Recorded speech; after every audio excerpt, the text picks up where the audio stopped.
Welcome back to Trollspeilet. We are back in business after having endured COVID. And we thought that since me and Hanne have been through COVID and maybe we are a bit under the normal energy levels, we thought to bring a friend today. And she is going to help us talk about hooves and stuff. You know, everybody says that there's a thing called no hoof, no horse, and we gladly then give the hoof to the farrier and let them do their thing, while I sit on top of the horse. Well, not at the same time, obviously, but the idea is like that. So maybe you want to introduce yourself, Ida? Okay, thank you, Pelle. Okay, I'm Ida Røsland, farrier. I'm also a riding student here, and therefore I want to talk about how the hoof affects the riding and how the riding can affect and how the riding can affect the hoofs. Okay. Very nice. So it kind of goes both ways. Yes. That sounds intelligent. Let's Okay. go into this problem. Just trying to breathe a little bit. Okay. First, I want to talk about a palmar or plantar hoof angle. Because I see in my work, the daily work, a lot of horses that have trouble with the job they are asked to do because the hoofs are really terrible, and the negative palmar angle is often often the main reason why they have trouble when they are when they've been riding. What is a negative palmar angle? Can you show me? Yes, I can show you. Awesome. Okay. Then, because I have borrowed some bones here, so when we x-ray a horse, we want to look at these three bones. It's the bones from the fetlock and down, and they stand like this, I think. And on a healthy horse, the bones should make a straight line. Right. So straight up and down, sort of. Yeah, through the. They are laying a little bit, but yeah. Yep. A straight line through the three bones. But when the angle is negative, you have this bone. This is the long pastern bone, and then you have the short pastern bone, and the coffin bone at the bottom. And when the coffin bone turns like the back part of the bone down and the toe is up, it's negative. All right. Because it's compared to the ground. Okay. The underside of the coffin bone. Can I? There's a thing here that bugs my mind. Mm-hmm. When you said it, when they're straight, mm-hmm. the way they should be, it looks to me as if the bottom here isn't sort of flat compared to the ground. No. All right. If the underside of the coffin bone here mm-hmm. is flat compared to the ground, yes, you say it's 0 degrees, and that makes the line, it's not straight. All right. So yeah, when the line underneath there not straight, and then you have, it's not negative. It's negative when the back end is below the front. All right. And to get the line through these three bones straight, mm-hmm. you need to have a positive angle, palmar angle. Yeah, that angle from the bottom, Yeah. there to the ground. Right. I can place it like this. Yeah. Okay. That's- It was a little bit difficult to do this. I think. What if we start with this thing? Yeah. So difficult when there's so many bones. Yes, but I can't show the straight line. All right. Right. Yeah. I get it. Because I want this straight line. And the reason for why I want the straight line is because you have tendons attached both Both on the underside, back and the front. yes, All right. and to make the whole leg of the horse balanced and so strong you can, Mhm. You have to not overload any of them. All right. And when the line is straight, The load is evenly distributed, sort of. yeah, thank All you. right. But when the palmar angle Yeah. or plantar in the hind hoofs are negative, you're doing like this, Yeah. you can see, Everything on the back has to stretch. yes. All right. So, and then the strain on that ligaments and that tendon, the deep digital flexor tendon, Yeah. increases. Yeah. And it's some studies that say that for every degree you change that well, that's angle, not much. A No. degree is very little yeah, bit. that's yeah. little. Yeah. You increase the force on the backside here Yeah. with 4%. All right. And you also have at the backside here, you have, oh, I don't need that, but I need this one, this little bone. That's the navicular bone. Yeah.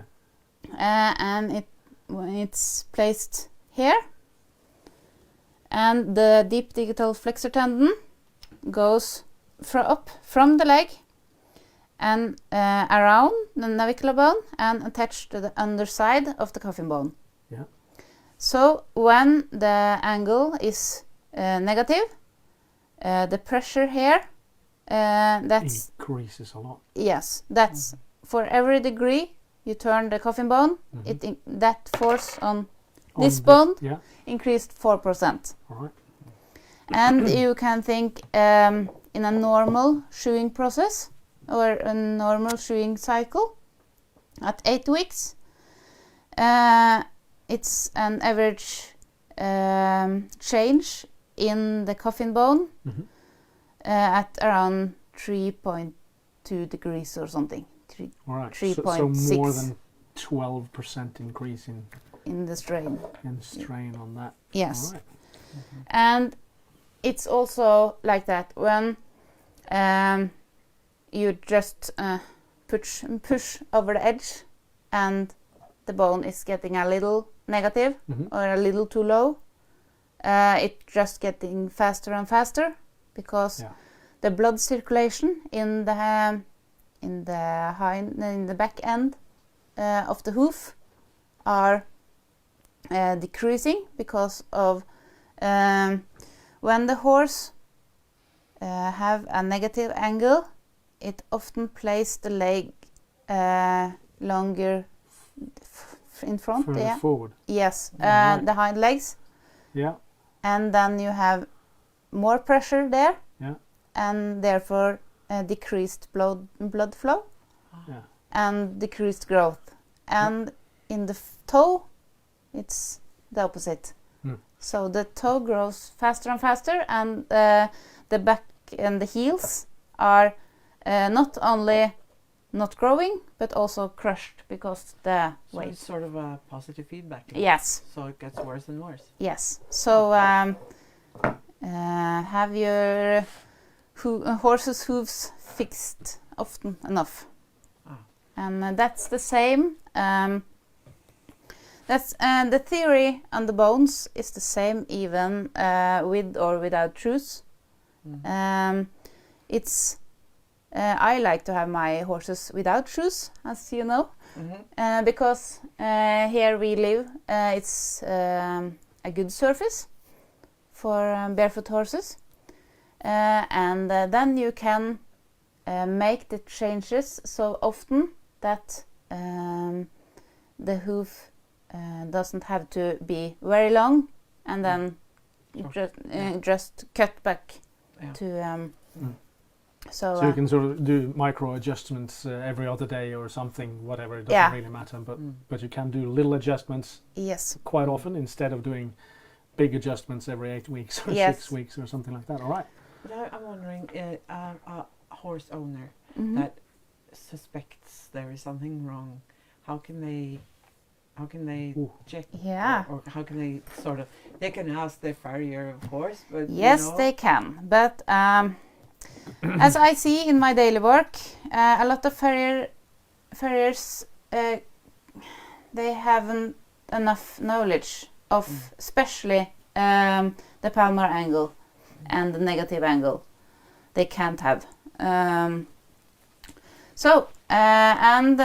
Of course, you can call a vet with X-ray thing. Equipment. Yes. Mm-hmm.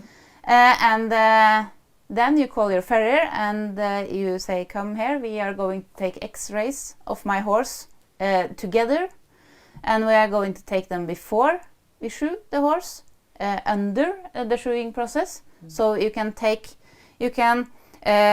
off the shoes, or if it goes without, just take the pictures and look. And the vet has measurements on the pictures. That's very interesting.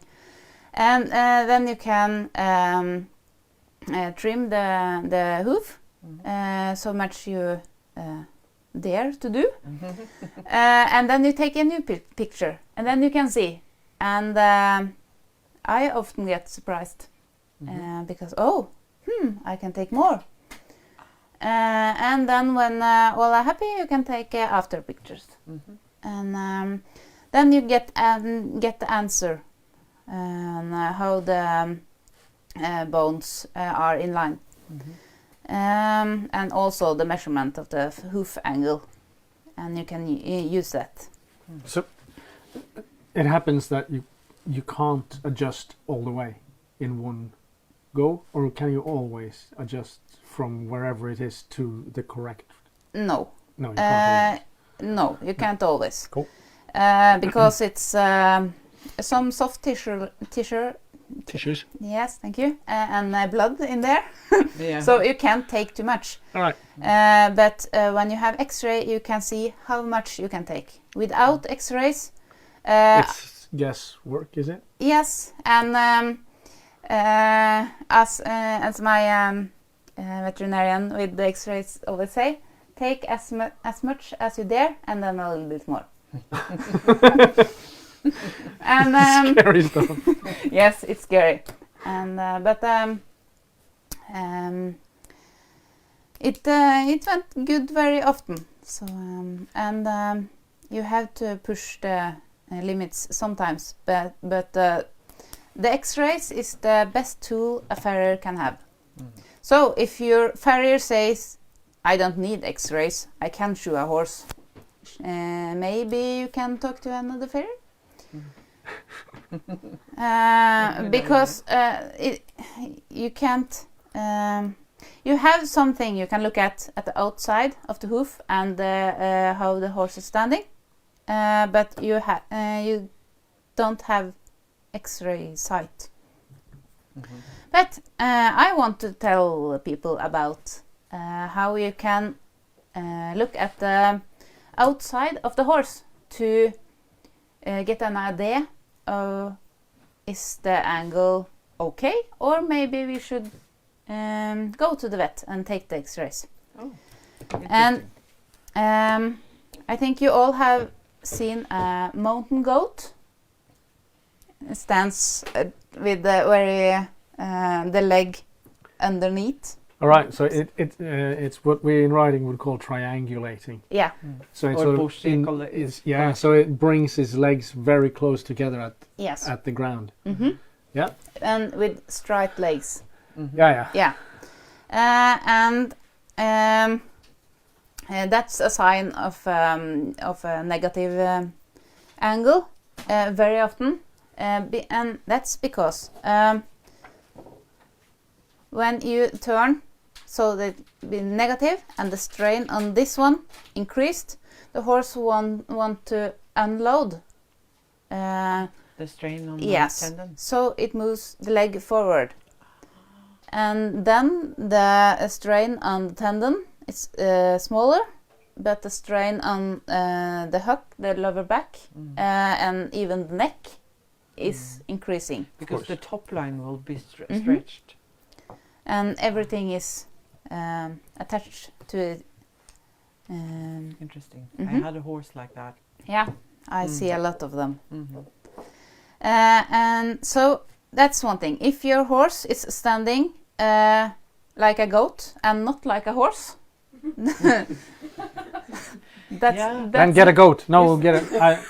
You told me something very interesting, that if the horse is relaxing, Mhm. it shouldn't stand like in a halt. No, because in a halt you want the hind legs to be bent and put a little bit forward, so you can push off when needed. But you can't, as you say, sit in a Sit in a squat, squat always. Even I want to be strong in the squat, so I always sit in a squat. even when resting. Even when resting. No, I No. don't do that. So when the horse is resting, and you can try to take your own horse and just place it in the stable and look at how it places its legs. And I want the hind legs to be underneath the center of gravity of the hind part of the body, and the front legs underneath the center of gravity of the front part of the body. And just hanging on the joints. Yeah. When it's resting. Yeah. And so every muscles and tendons in the body can relax at the same time. But when it's standing like a goat, that's not possible. So if you have a horse that have a negative palmar angle, you have a horse that are tense before you start riding, because it's pain. And it's very difficult to get that horse to be relaxed and move with impulsion. I think it's a little bit unfair to give the horse a really bad hoof and then ask him to do dressage. Yeah. This is it's the same thing as if you we always talk about how you need to sit when you ride, right? But when you the reason for that is that it makes it more difficult for the horse to move properly. And the exact same thing happens with the hoof. Yep. Only the hoof is less malleable than your hips or my hips, even yours. Right, Yes. cool. So, but we have more things we can look at. If you get your horse to stand like a horse and not like a goat, then we can use this little pony. And you have the coronary band, this one. And this is a hind hoof, and the front is here. And then you place a stick parallel to the coronary band, there. And see the direction the stick goes, where it points. And if ideally it should point somewhere between the knee and the elbow on the front feet. But if the angle is negative, it's of course then it's turned like this and points somewhere, maybe in the stomach at one place. So if the coronary band direction points to the stomach of the horse, that's an indication low palmar angle. All right. So, yeah, that's one thing.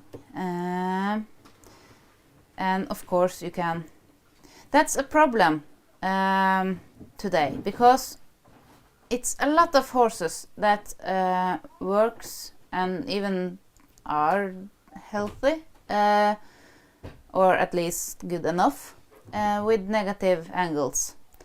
So we are so used to see at that hoof with the long toe, nearly no heel at all, and the coronary band that points straight up, that we think that's the normal. So it's a little bit difficult to know how it should look, because it's not. We're not used to it. No, we aren't. Yeah, nothing to compare to. That is actually correct. So what you're saying is it's really common. Many people. Yeah, it's many really, horses. really common. Yeah. That's the same as most people are dominant in their quads. So the front muscles of the thigh are really strong, and a lot of those people are extremely athletic and very good at moving. Yeah. Well, some of them aren't, but They some of could them be better. really are. But could have been even better if they were stronger. And so what we're saying is that it's not always pain. No. But you can. It's like there's literally on the table. There's free quality lying there, and you can just not for free, I guess, but you get my point. And that, yes, that's the same thing. I think you mentioned that one time with the inflammation in the navicular bone. Yeah. That some study says that an equal amount of healthy horses have the same as. I read a study about a veterinary. I think it was. He got the idea that what about horses that are healthy? Have they got changes on the navicular bone as well? And they had, but they didn't have any symptoms. No. So we see the same thing, and we also see that the horse is working quite fine. And then I show him, and could he be that good? Yeah, right. And that's very funny, of course. And I think it's another thing. You have a warm-blooded riding horse that have long legs, and therefore also this bone is long. And when this bone, is also long,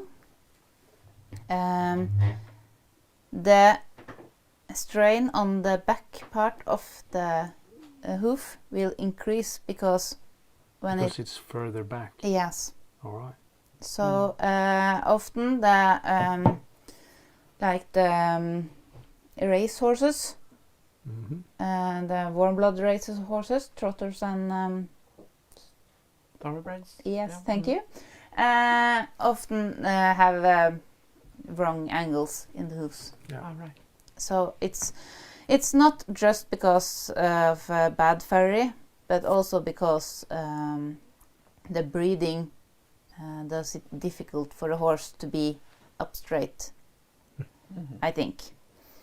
Okay, so but I have also it's often when the angle is low, it's the horse is often also long in the toe, and in front feet you can see that it's like a skiing jump. Yeah. That's not good. It should be, the hoof wall also should be a straight line. But in the hind hoofs, you often you don't have this curve, but you sometimes have this curve, the bull nose, and that's also a sign of the negative plantar angle. And it's one more thing, and then I have some nails here. I think this 9-inch ones. Yeah, you have the center of the hoof around here. So I'm going to place a nail there. If you have Why do you call it the center of the hoof? It's the center of the articulation, the All right. rotation. Oh yeah, the Yeah. center of the rotation Yeah. around. Okay. And yeah. it's Articulation. it's a So this, now that is this bone here. Yeah. All right. So That- this thing is that Must bone. show yeah, the and camera. the, And that's a then navicular bone. This thing is, Yeah, this bone? the short parton bone. Yeah, and then that's the navicular bone. yeah. All right. Yeah. And you can see the deep digital flexor tendon there. All right. Oh, it goes all the way forward there. Yeah, and Wow. attached in front there. Yeah. Yeah. So and you this bone you can see it's cut through in the center here. So Yeah. the wings of the coffin bone is here. So that this bone is more not negative, I think, but it's near zero than it looks here Okay. because the wings Because there. the wings are cut off. Yeah. Yep. But yeah, the long toe. I want to. You have the center around there, I think, maybe.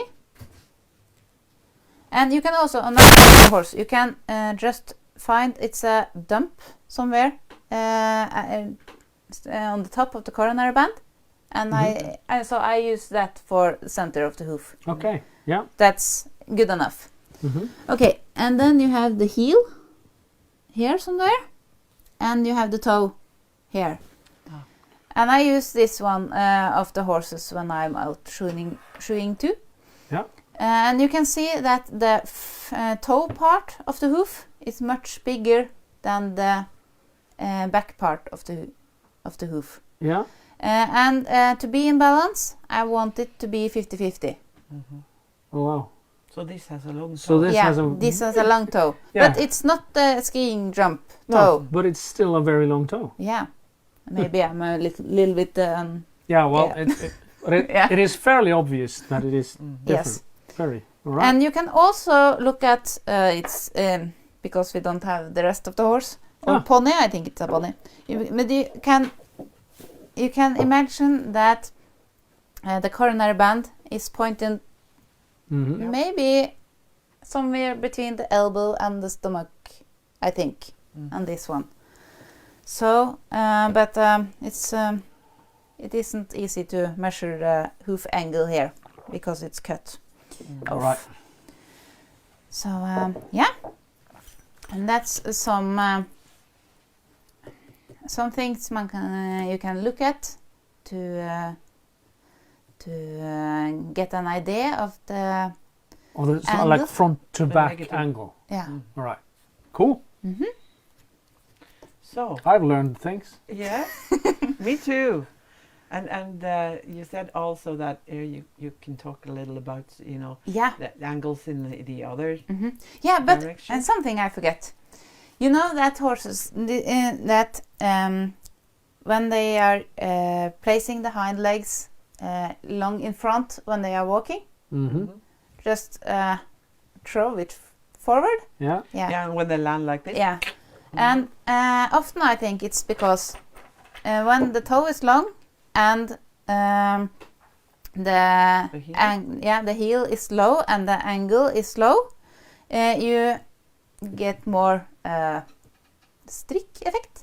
Oh. Elastic. Yeah. So there's more elastic. band. Yeah. in the- So when he pushes off with the hind leg, Mhm. it's goes like that, Yeah. and therefore lands. Further forward. Yeah. That is possible. Mm-hmm. Interesting. Maybe. So and yeah, yes, Yeah. we are going to talk a little bit about balance, inside, outside balance. Right. So yeah, it's maybe you can, of course, you can take your horse, you can lift the leg and just let it hang freely and see it's higher on the inside or the outside. You can get an idea and you can be right and you can not be right. It's very difficult to see because it changes if the horse is a little bit tense. Mm-hmm. It can change. It can change. You can look at take it up, look at it, look away for a second or 3, and look back, and then just turn Everything around. changes. Yes. So it's difficult, but you can get an idea. And of course the inside-out balance affects also how the horses will move. But I think also it's the way the horses move, both in riding and when it's not riding. When it's like in its pasture. Yeah. It's affected by both. Yeah. Both ways too. So the hoof, that angle affects whether the horse moves in this way or another way. But also if the horse is moving in this way, it'll affect the hoof. Yeah. So I can change the hoof, but if the rider don't change the riding, the problem is back next time. And that's petite is an example of that, especially in the hind hoofs. That's one of your horses? Yes. Yep. That's my Polish warm blood, and you can maybe explain how he walks with his hind hoofs. Yeah, he crosses over, doesn't he? Yeah. So he sort of, when he moves forward with his hind legs, he tends to cross them over like that. So it sort of crosses the midline like this, making it very long, like that. Yes. You can actually see how that angle changes even just when I play around. And he doesn't like to bend his hind quarters. No, he prefers to keep him straight, that's true. Yes. And from the beginning, I've owned him 1.5 years, I think. He was extremely high on the inside of the hoof and pushed upwards. So it wasn't only that he was high on the inside, but it also was, here you just have one, but it was pushed up at one side of the hoof. So I cut down so much I dared. And a little bit more. Yes. And then it was my horse. Yeah. So, yeah. And he was working straighter for maybe a day or 2. And then it just grows back. Yeah. So because the hoof grows back. Yeah, the inside grows faster and the outside just crushes. This is just like the body is trying to repair the damage that you make. Yeah. Yeah. So, but I've trained him a lot of hours. You've trained a few hours. Yeah. And I trained him to not do this one, but take his hind leg just a little bit in and down. So I don't allow him to take that long stride, but he have to take a little short stride just to land here. Yeah. Sideways in circles. Are you tired of those circles now? No. But that helps. Because the last time I trimmed the hind feet, it was much straighter. Good. So and of course when he's running in the pasture, he's also going back to the old movements, but not that much he did as he did before. Yes. All right. And when I can straighten up the hoof, I can also make it easier for him to have a better movement. So now the horse is actually training better on his own because you have trimmed the hoof. Yeah, or going in circles. And change so the for habit. 23 hours a day, yeah, he trains a little bit better Yeah, than he did even for... even if you don't train him. Yeah. Would you say that a hoof that is sort of Crooked in any way. yeah, wrong in any way is sort of blocking the horse from moving more correctly? If you try to train the horse to move more correctly, Yeah, it's not blocking, but it's make it harder for the horse. Because when the hoof is like that, and you try to tell the horse to do that, that's not very... it's like... Yeah. Yeah. Because you fall off. Yeah. So, yeah. So, but I have more horses. Yeah. And all of my horses have unbalanced hoofs. So, yeah. We have the front hoofs of Jandar, my cold-blooded trotter. He's in love with his underneck, I think. And so he's trying to move the front leg with the underneck, and because of that he's paddling, doing this movement, and lands the hoof landing on the outside, and therefore he's also high on the inside of the front leg. And I think the in English it's called like dishing also. Yeah. Dishing movement with the front leg, just to be clear. Yeah, I think you called it the both. Yeah.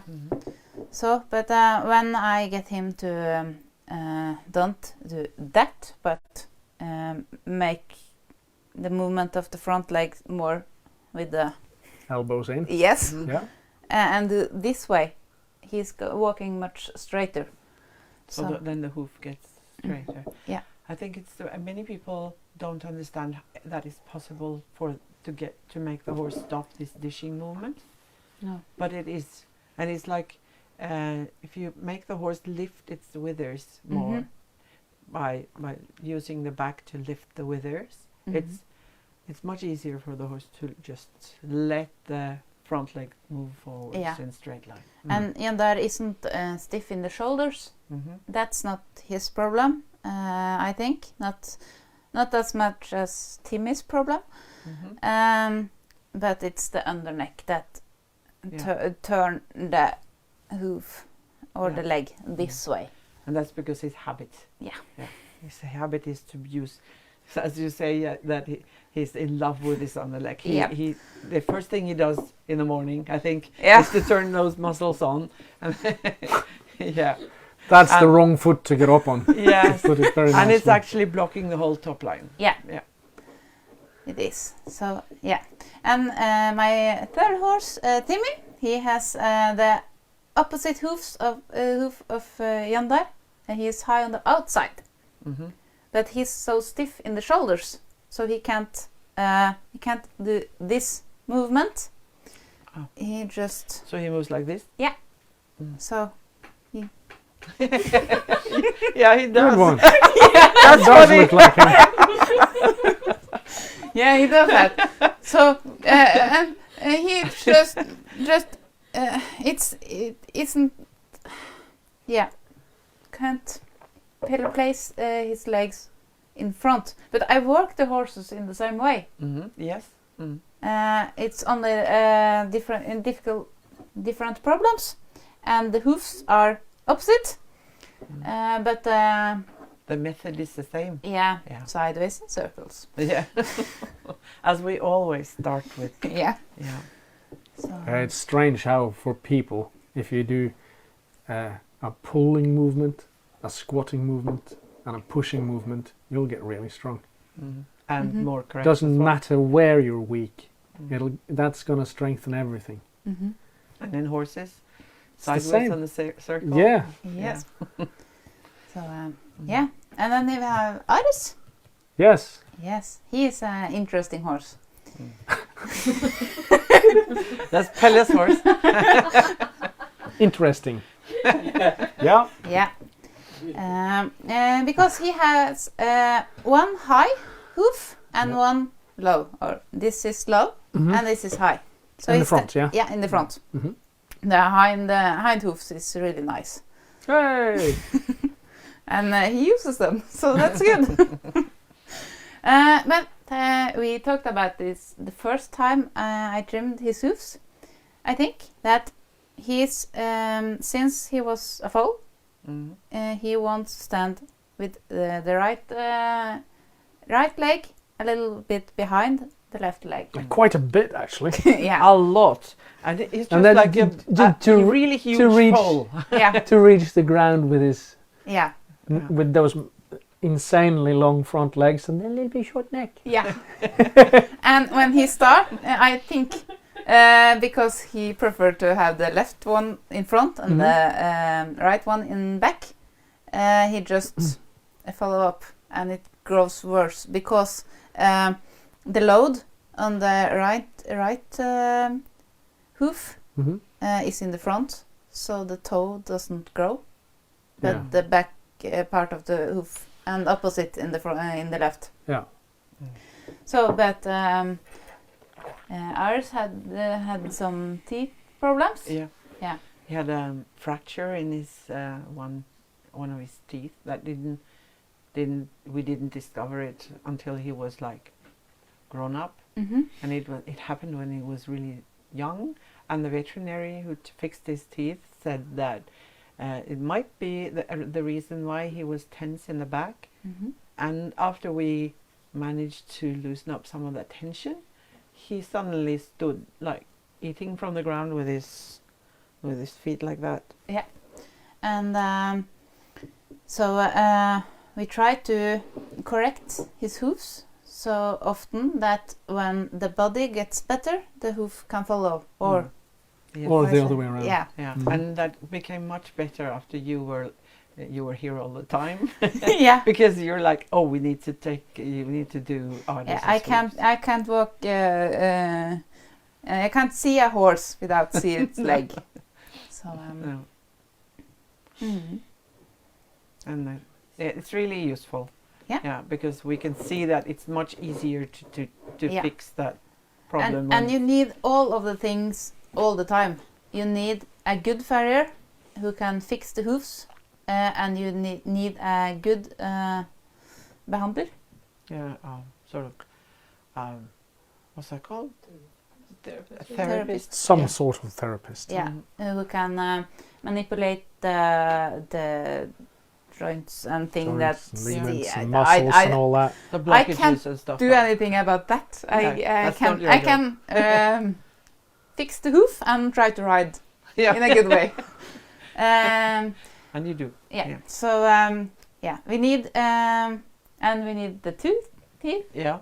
and Awesome. and the riding, and we need everything, because you only get a little portion of being better Yes. each And round. I so. feel that like when you're riding, you're trying to sort of exploit all the positive things in the horse, Mhm. and all these other things like the hooves that are unbalanced, or the teeth that are painful or unbalanced, Mhm. or the blockages in the joints and stuff like that. They're sort of hindering the horse in moving in its best way, Mhm.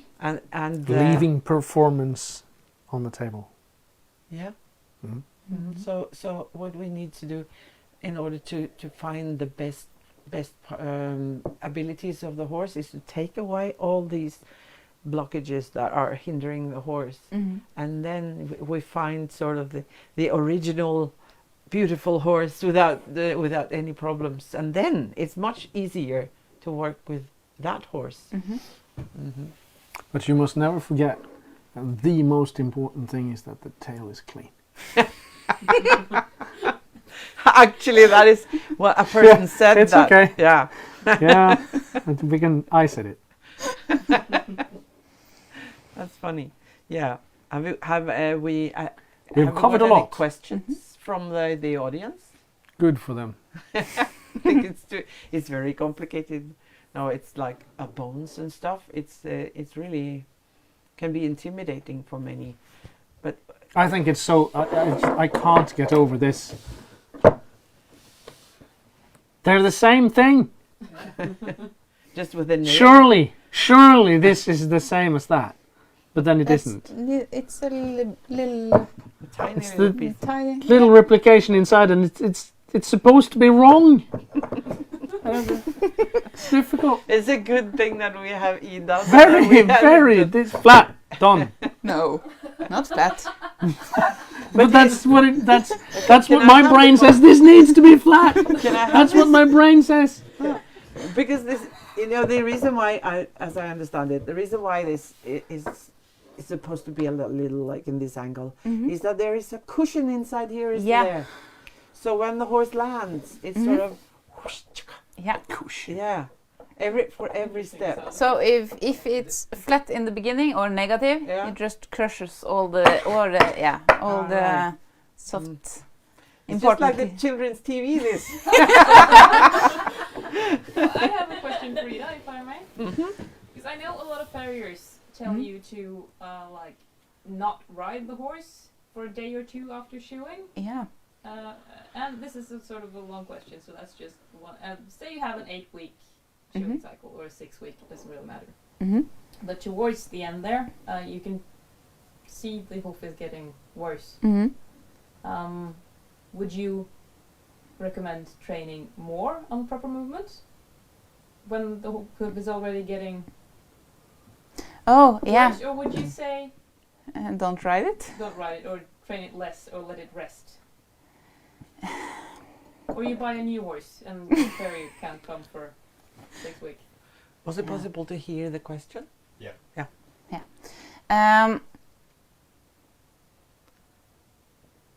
Ask the horse, I think. Good answer. Because you can, at least you can make the the horse to move better even if the hoofs are really, really terrible.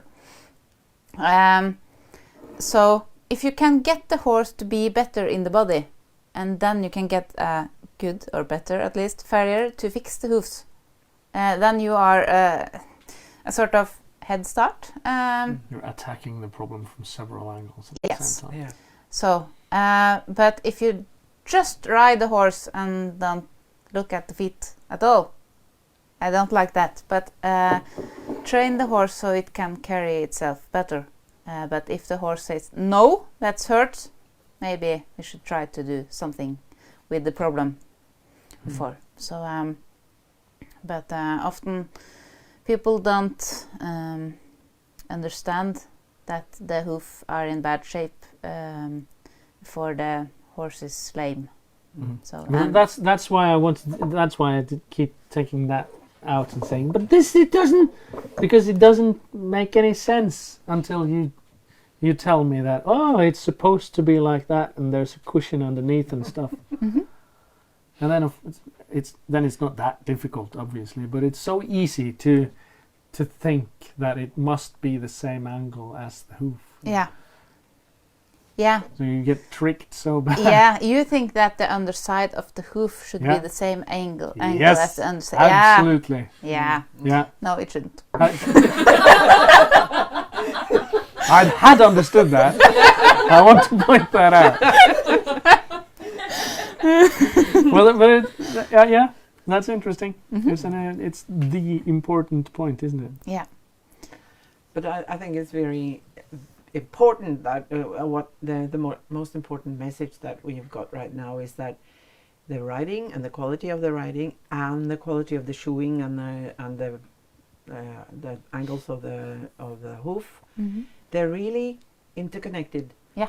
And you can change the quality of the horse by changing the riding and by changing the shoeing. And that it goes both ways. Yeah. And It many does. people don't realize that you can actually change the hoof by riding in a better way. No. Have you seen that much? That horses that have that it's easier and easier to shoe them because the rider is fixing the horse. I don't have very many horse I Okay. shoe that also rides in this way. Yeah. So, but I have some horses. So, and they are getting better. So, So But- the total quality is good enough. Yeah, Yeah. but I can't say if it's the riding or me. It's the I- total quality. Yeah. Doesn't really matter who's at. But I see it in my own horses. Yeah. And I think that's the only horses, and of course your horses, because I'm fixing the hoofs of them. Mhm. I can have so much control Yeah. of that. I can say that the riding also affects the hoofs. Yeah. Because it's important to realize how complex this is. Yes. There's so many things that have impact on the horse. Mm-hmm. So it's difficult to come out to a customer and just see the horse every Yes, day. and I sometimes I like to talk, as you know. So I can't. When I see the horse have problems, and when I'm showing it, I'm always talking, and often we talk about the training of the horse. And sometimes I have to say, "Can we take him out so I can show you how I get him to going in circles sideways?" So yeah. It's like pick up your jacket.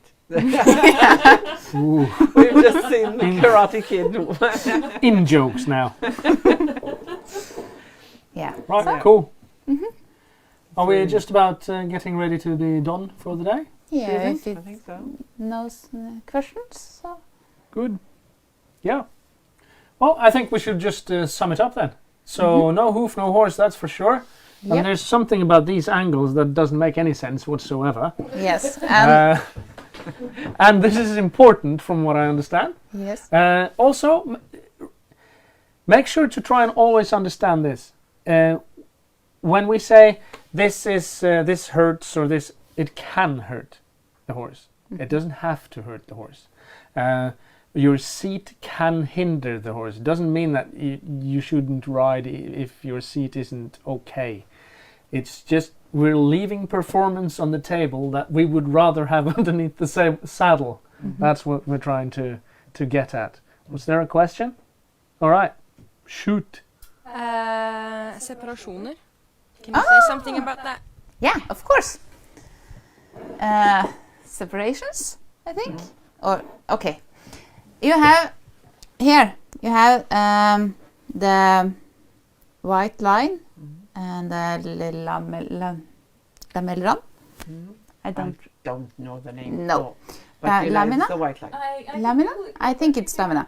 Yeah, and sometimes the hoof wall here goes a little bit from, Away. yeah, from- away Right, from, yeah. yeah, and it's So you get a crack. yeah, yeah. a crack at this line here, Mhm. and it when it's stuffed dirt and stones and everything, it's get wider and wider. Oh yeah, because it keeps penetrating Yeah, in between. yeah, and that could hurt the horse. Much horses have it and doesn't care, but some horses get lame of that. And what I see is that often if the separation is on the outside, for example, All right. it's higher on the inside. Oh. All right. Yeah, because if okay, think this is a hoof, and the separation is here, and it's higher there, Mm-hmm. and then you can see where the weight is going. Yeah. Mm-hmm.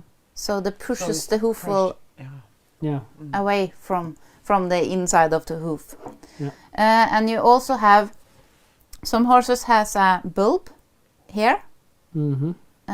in the coronary band, and separations underneath here. All right. Yeah. And that's I've seen that. Yeah, that's sort of the same thing. Okay. Because when the horse set it foot down, you in barefoot horses you all often have opening here, Mm-hmm. and that's because when the hoof is loaded, the hoof wall is going all the way down. Yeah. So if it's all the way down in the beginning, you get push effect Okay. upwards Yeah. or out, Yeah. and then you often get the separation. Interesting. Right. Cool. So you don't fix the separation. You fix the part of the hoof that is Yeah. wrong. Yeah. Oh, that So- is just like in the horse. You have a pain in the front leg, and the problem is actually in the diagonal hind leg or something like that. Mhm. Mm. And it's the same with the human feet that are supposed to be like a bridge, Yeah. Mhm. but if they're not, You get. you get push in the wrong spots. Yep. Mm. More Is questions? there more? Yeah, this one's from me though. Yeah. Mhm. Oh, that's not allowed. Damn. Oh, come on, Mia. Let's hear it. This white line disease. Yeah. Yeah. Do you see it more in barefooted horses than in shoed horses, or? Because I've seen it a lot in shoed horses, and often in the barefoot horses when they are in this transitioning period, when they are going from being shoed to being barefooted. Mhm. Mhm. What do you mean with the white line disease? Because it's a little different definitions of that. Ja, jeg snakker jo om separasjonene da, som ofte kalles for white line, ikke sant? Okay.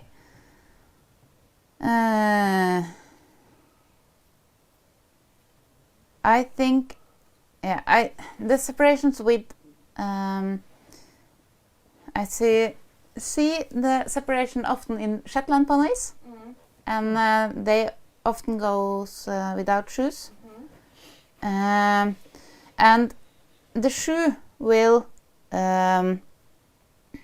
protect the hoof a little bit, so it doesn't come big stones and things like that. That could make it worse. But I more often see that bulb in the coronary band and the separation in the side on the shoed horses, if it's not taken away before you lay the shoe on. So, but I haven't think about, There's no difference. Or No. No. not that I can Mm. see. So, Cool. Is there other like combinations of faults in unbalances in the hoof and problems in the horse's body that you have seen? Is there something definite that you, or is Like there a something you've been patterns thinking? that- This because is- this is something that I'm interested in, all kinds of patterns in faults. Like if you have a short toe, long toes, you say that a Yeah. long toe in the hind leg makes the horse move the hind leg too Further much to the forward. front. and a long toe in the front leg will also make it harder to roll over. Yeah. Mhm. So I don't know if the a horse with a long toe with snuble yeah. trip. No, Yeah. stumble or trip. Mhm. often. Yeah. And I maybe think also because when the rollover is more difficult, he uses more time and therefore maybe place the front feet longer back before Yes, it lifted yes. and Mm. therefore are on the front On the forehand. forehand Mm. more. Maybe Yeah. I haven't. Yeah, but that is something that we should study a little more. Yeah. Yeah. And also, you see, some horses are like doing this, Yeah, with the hind legs. or the front legs as well. Yeah. Some do both, Yeah, or not both, but some horses do it with the yeah, hind legs and some on the front legs. yeah. Do you think this has something to do with the hoof, or is this?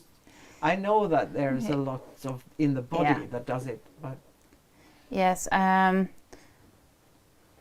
think it's it's the long toe and Yes, the low yeah. angle. Yeah. It's always that. Like it's the hips and It's always the hips, the Yeah, hips, the long toe, and the low angle. That's it. yeah, and the blocked shoulders. Yep. Yeah. Yeah. And then the underneck. Yeah. Yes. It's always the same Right. thing. I think that sums up everything. We have more there's a questions. question. More questions again? Yeah, Right. more. So, Tina Steiner is asking, would you agree that a correct diet is very important for good hoof quality and healthy hooves, like feeds with low sugar and less processed ingredients, as they are generally suggested for barefoot horses? Of course. See? Yeah. Simple question. Yes, we agree. Yes. Yeah, awesome. Of course, it's important. And you have, yeah, we shouldn't talk about laminates, but that's, because that's not affected the riding, because, Yeah. We were going to talk about problems that are affecting the riding. And yes, but horse of with course- laminitis, you yeah. shouldn't ride. but you can have, it's some people talk about mechanical laminates, and that's a little bit the same as a long toe and separation, because when the toe is bent forward because it's too long, you can separate also in the toe. Yeah. And the connection here, the lamina, is weaker. Yeah. So and too much sugar in the diet will weaken that bone, Right. or can do. So, and you need, of course, a balanced diet to have healthy hooves as well. Cool. Okay. Does that it's sum us 9 up for today? I think so. Yeah. So And if you guys want us to invite Ida more, you need to tell us in the commentary Comments down below. comments down below. Yeah, and also ask more questions, and we will see if we can answer them in a later stream. Yeah. So, have your horse stands like a horse and not like a goat. Yes. That sums things up. Yeah. Very nice. Okay. Thank you so much for listening in. We will be back sooner rather than later, I think. And we are hoping now, as summer comes creeping along, that maybe we can do some of these in the training room, and maybe even in the riding arena. We hope that we will be able to do that in not too long. Until then, so long.